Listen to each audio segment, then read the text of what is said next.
Bienvenue à tous sur cette nouvelle aventure. Imaginez un monde où les ombres murmurent des secrets, où chaque geste anodin peut cacher une intention profonde. Un univers où, derrière chaque information, se cache une bataille silencieuse pour la sécurité nationale. Aujourd'hui, nous levons le voile sur l'un des univers les plus mystérieux et fascinants qui soit, le monde du renseignement français. C'est le 11 juillet 2024. Vous vous trouvez devant un bâtiment anonyme au cœur de Paris. Pas de signe distinctif, juste une façade comme les autres. Vous poussez la porte et pénétrez dans une salle plongée dans la pénombre, éclairée seulement par le clignotement incessant d'écrans remplis de données cryptiques. Autour de vous, des silhouettes concentrées, chuchotant à voix basse. Vous venez d'entrer dans le sein des services secrets français. Mais que se passe-t-il réellement derrière ces portes closes? Quels enjeux se jouent dans l'ombre pour protéger notre pays? Restez avec nous, car ce que vous allez découvrir dépasse l'imagination. Remontons le temps ensemble. Le renseignement est aussi ancien que la civilisation elle-même. Dès l'Antiquité, les pharaons égyptiens et les empereurs chinois envoyaient des espions pour anticiper les mouvements de leurs ennemis. Mais c'est au XXe siècle que le renseignement moderne prend véritablement forme. En France, l'année 1935 marque un tournant décisif. Face à la montée des tensions en Europe, le gouvernement crée le deuxième bureau, une entité dédiée à la collecte d'informations stratégiques. Son objectif? Préparer le pays à une guerre qui semble inévitable. Cependant, malgré leurs efforts, les services français ne parviennent pas à prévenir l'invasion allemande de 1940. Cette tragédie nationale agit comme un électrochoc. La nécessité d'un appareil de renseignement plus efficace devient une priorité absolue. Après la Seconde Guerre mondiale, le paysage du renseignement français se restructure profondément. En 1946, le service de documentation extérieure et de contre-espionnage, ou SDECE, voit le jour. Chargé du renseignement extérieur, il deviendra plus tard la célèbre Direction générale de la sécurité extérieure, la DGSE. Parallèlement, la Direction de la surveillance du territoire, la DST, est créée pour lutter contre l'espionnage sur le sol national. Mais ce n'est que le début. Le monde change à une vitesse vertigineuse, et le renseignement doit suivre le rythme. Les années 2000 apportent leur lot de bouleversements. Le 11 septembre 2001, les attentats aux États-Unis ébranlent le monde entier. La menace terroriste devient omniprésente, redéfinissant les priorités des services de renseignement à l'échelle mondiale. En France, cette nouvelle réalité conduit à une réorganisation majeure. En 2008, le président Nicolas Sarkozy lance une réforme d'envergure. Le 24 décembre 2009, le Conseil national du renseignement, le CNR, est créé, ainsi que le poste de coordonnateur national du renseignement. L'objectif est clair, améliorer la coordination entre les différents services pour une efficacité maximale. Mais qui sont ces services qui veillent dans l'ombre? Commençons par la DGSE, la Direction générale de la sécurité extérieure. Son siège, surnommé la Piscine, est situé dans le 20e arrondissement de Paris. Avec environ 7000 agents, la DGSE opère aux quatre coins du globe pour défendre les intérêts de la France. De l'infiltration de réseaux terroristes à la surveillance des puissances étrangères, son champ d'action est vaste. À l'intérieur de nos frontières, la DGSI, Direction générale de la sécurité intérieure, veille sur la sécurité nationale. Créée en 2014 pour remplacer la DCRI, elle est le bouclier de la France contre le terrorisme et l'espionnage intérieur. Son travail est essentiel pour prévenir les menaces qui pèsent sur le territoire. Il ne faut pas oublier la DRM, la Direction du renseignement militaire, qui fournit des informations essentielles aux forces armées, ou encore la DRSD, la Direction du renseignement et de la sécurité de la défense, chargée de protéger le secret défense. Et puis, il y a Tracfin, le service de renseignement financier qui traque les flux financiers illicites. Imaginez un instant la complexité de coordonner toutes ces entités. C'est là qu'intervient le coordonnateur national du renseignement. Nommé par le président de la République, il est le chef d'orchestre qui assure l'harmonie entre les différents services. Son rôle est crucial pour éviter les silos d'information et garantir une réponse cohérente aux menaces. Pour illustrer cela, prenons un scénario hypothétique. En 2024, une menace terroriste plane sur la France. La DGSI surveille des individus suspects sur le territoire. La DGSE fournit des renseignements sur leurs connexions internationales. La DRM analyse des images satellitaires pour localiser des camps d'entraînement à l'étranger. Tracfin détecte des transactions financières suspectes liées au financement du terrorisme. Toutes ces pièces du puzzle sont assemblées par le coordonnateur pour permettre au président de prendre des décisions éclairées. C'est grâce à cette synergie que des attentats sont évités. Mais le monde du renseignement n'est pas uniquement fait de technologies de pointe et de cyberattaques. Il repose avant tout sur des hommes et des femmes qui risquent leur vie sur le terrain. En 2010, la DGSE mène une opération audacieuse en Somalie pour libérer 2 de ses agents retenus en otage. Après des mois de préparation et de collecte de renseignements, l'opération est un succès, démontrant le courage et le professionnalisme de nos agents. Les moyens alloués au renseignement sont conséquents. En 2024, le budget dépasse plusieurs milliards d'euros. Ces ressources sont indispensables pour faire face à des menaces de plus en plus sophistiquées. La France investit massivement dans le renseignement technique, notamment dans le domaine du cyber. En 2017, la création du commandement de la cyberdéfense marque une nouvelle étape.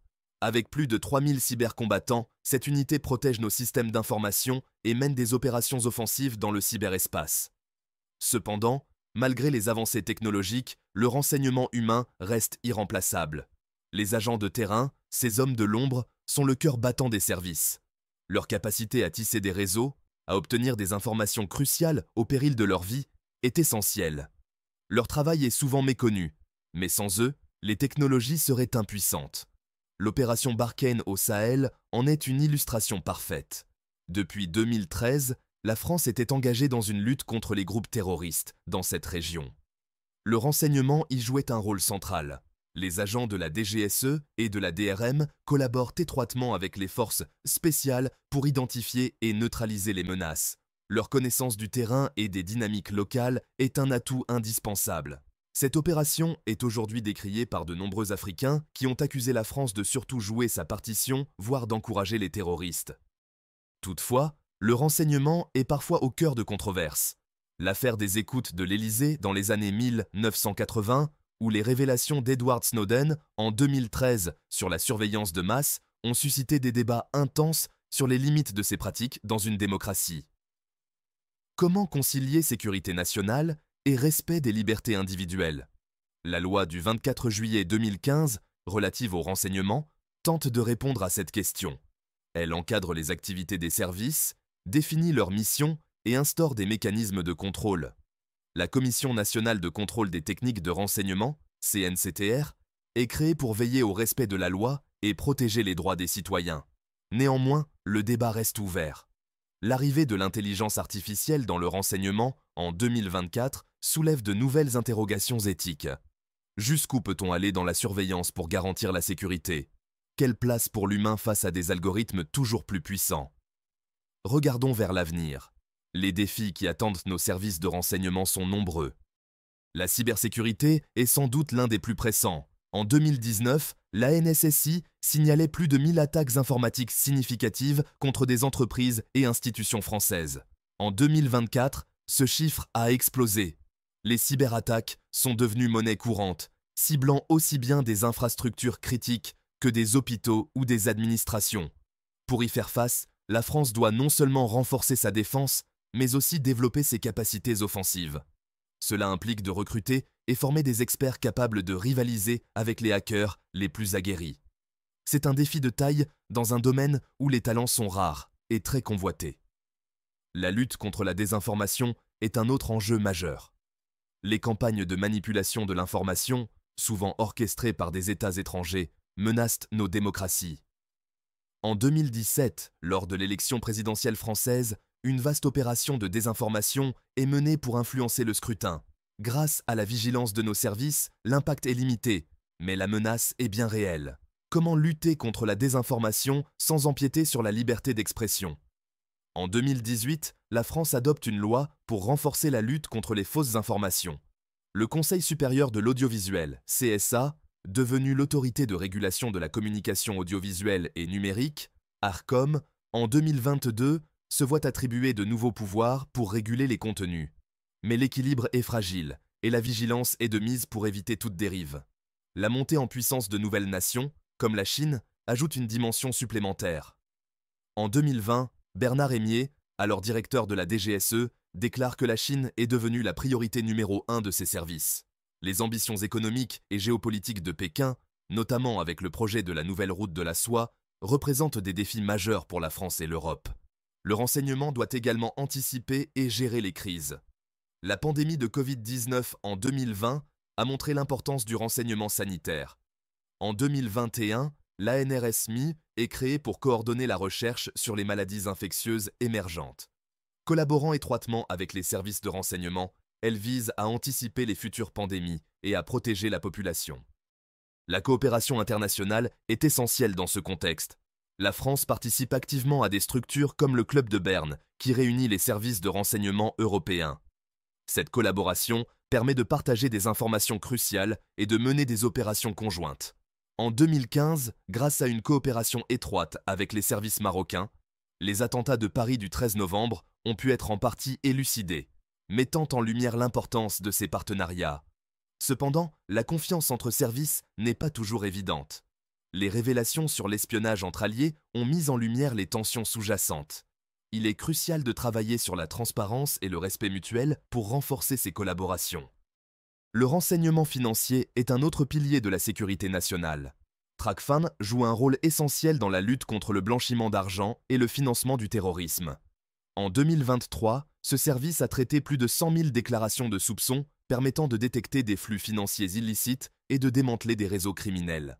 L'innovation est au cœur du renseignement moderne. Les services investissent dans l'intelligence artificielle pour analyser de vastes quantités de données.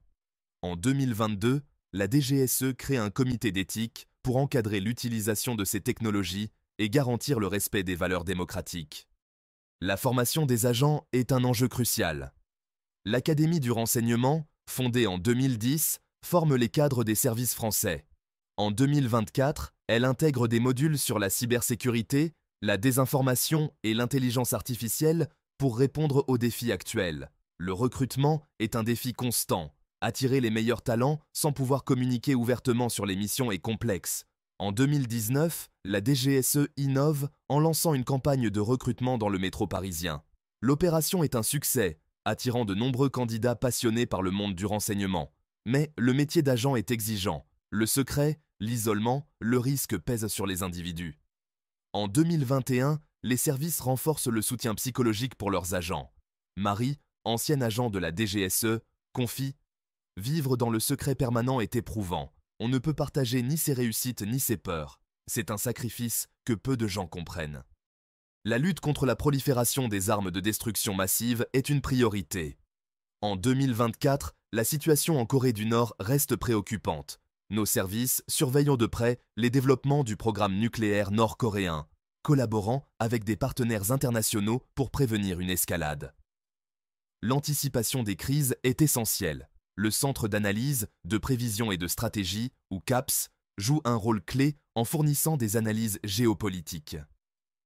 En 2023, grâce aux alertes du CAPS, la France se prépare à une crise migratoire majeure liée à des conflits en Afrique subsaharienne, permettant une réponse humanitaire rapide. La protection de la souveraineté économique est un enjeu majeur. En 2022, la DGSI déjoue une tentative d'espionnage visant une entreprise française spécialisée dans l'intelligence artificielle. Préserver nos technologies et nos savoir-faire est crucial dans un monde de plus en plus compétitif. La surveillance de masse reste un sujet sensible. La collecte de données est un outil puissant, mais qui doit être encadré pour respecter les libertés individuelles. En 2024, le débat s'intensifie autour de l'utilisation des données de localisation pour prévenir les attentats. Trouver l'équilibre entre sécurité et vie privée est un défi pour la société. Le renseignement humain demeure au cœur des opérations. En 2021, grâce à une source infiltrée, la DGSE déjoue un complot visant des intérêts français à l'étranger. Ces agents, souvent dans l'ombre, jouent un rôle déterminant. Le changement climatique est une menace émergente.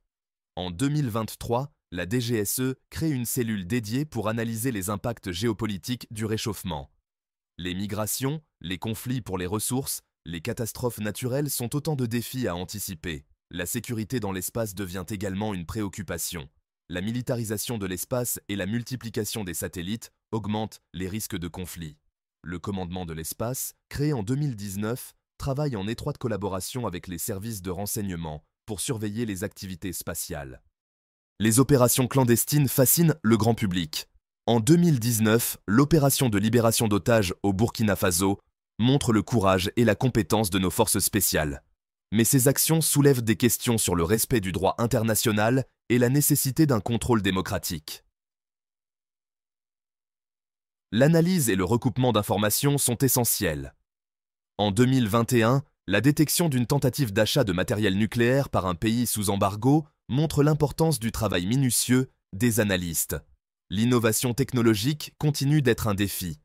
En 2023, la DGSE investit dans la recherche sur l'intelligence artificielle éthique, collaborant avec des universités pour développer des outils respectueux des valeurs démocratiques. L'organisation interne évolue également.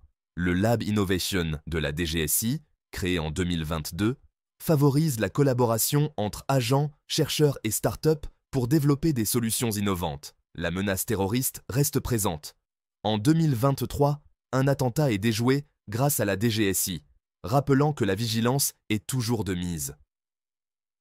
La protection des infrastructures critiques est une priorité. En 2024, une tentative de cyberattaque contre des centrales nucléaires est évitée grâce à la collaboration entre les services de renseignement et l'ANSSI. La France développe également ses capacités offensives dans le cyberespace. L'opération Crypto, en 2023, neutralise un réseau criminel, montrant que la France est capable de riposter. La lutte contre la désinformation est plus que jamais d'actualité. En 2023, une campagne visant à influencer les élections européennes est déjouée grâce à la DGSE. La surveillance de masse reste un sujet de débat intense. En 2024, les révélations sur l'utilisation de boîtes noires dans les réseaux télécoms suscitent des interrogations sur le respect de la vie privée. La formation des agents évolue pour intégrer les nouvelles technologies. En 2024, l'Académie du renseignement inclut des formations sur l'IA et la guerre de l'information. Le recrutement innove. En 2023, la DGSI utilise la réalité virtuelle pour présenter ses métiers aux jeunes diplômés, attirant un nombre record de candidats. Le soutien aux agents est renforcé. Thomas, agent pendant 10 ans, témoigne de la difficulté du métier et de l'importance d'un accompagnement adapté. La prolifération des armes de destruction massive reste une menace. En 2023, la DGSE fournit des informations cruciales sur le programme nucléaire iranien, influençant la politique internationale. L'anticipation des crises est renforcée avec la création d'une cellule de prospective en 2024. La protection de la souveraineté économique se poursuit. En 2023, une tentative d'espionnage dans le secteur des batteries électriques est déjouée. La coopération internationale reste complexe. En 2022, des désaccords avec l'Allemagne montrent la nécessité de renforcer la confiance entre alliés. La lutte contre le terrorisme évolue. L'opération Mirage, en 2023, démontre la complexité des réseaux terroristes modernes. L'espionnage classique persiste. En 2022, un agent double est découvert, rappelant que la vigilance est toujours nécessaire. La protection des infrastructures critiques est constante. En 2023, une attaque contre le système de contrôle aérien est évitée. La France développe ses capacités offensives dans le cyberespace, comme en témoigne l'opération Blackout en 2022. La lutte contre la désinformation est continue. En 2023, une campagne visant les élections présidentielles est déjouée. La surveillance de masse reste débattue, avec des questions sur l'équilibre entre sécurité et libertés individuelles. Les opérations clandestines soulèvent des questions éthiques. En 2021, une exfiltration de ressortissants illustre ces défis. L'analyse minutieuse des données est essentielle pour détecter les menaces, comme en 2022 avec une tentative d'achat de matériel nucléaire. L'innovation technologique est un défi constant. En 2024, la DGSE poursuit son programme sur l'IA éthique. Les méthodes de travail évoluent pour s'adapter rapidement aux nouvelles menaces. La menace terroriste reste présente, avec des projets d'attentats déjoués en 2023. La protection des infrastructures critiques est renforcée face aux cyberattaques. La France développe ses capacités offensives dans le cyberespace pour riposter aux menaces. La lutte contre la désinformation est une priorité pour préserver la démocratie. La surveillance de masse continue de susciter le débat sur les libertés individuelles. Chers spectateurs, le monde du renseignement est un univers complexe, en constante évolution. Derrière chaque information, chaque opération, il y a des hommes et des femmes qui travaillent sans relâche pour notre sécurité. Leur dévouement est immense et leur travail souvent méconnu. Si cette plongée dans les coulisses du renseignement français vous a passionné, n'hésitez pas à partager vos impressions, poser vos questions, échanger vos points de vue. Ensemble, continuons à réfléchir aux enjeux cruciaux de notre époque. Abonnez-vous pour ne rien manquer de nos prochaines explorations. Merci de votre attention et à très bientôt pour de nouvelles découvertes.